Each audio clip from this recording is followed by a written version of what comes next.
Hey guys, it's Alicia with WTI. If you got a big mess on your hands, I want to show you a little power duo right here that's going to help you out.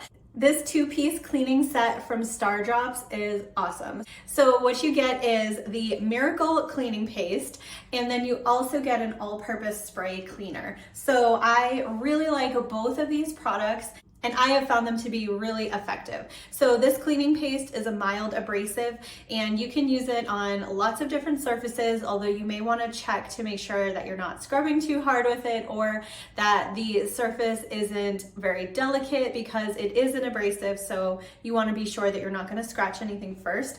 But I like to use this on the areas like grout, in my tile, or in the sink basin, anywhere where it gets kind of grimy. This stuff is awesome. I also really like this spray cleaner. This is really great on like soap scum and grime and things like that in the bathroom, and it really does a great job of taking care of those tough messes. So if you are looking for a power duo to get through the grime, I would definitely recommend the Pink Stuff spray cleaner and the paste from Stardrops.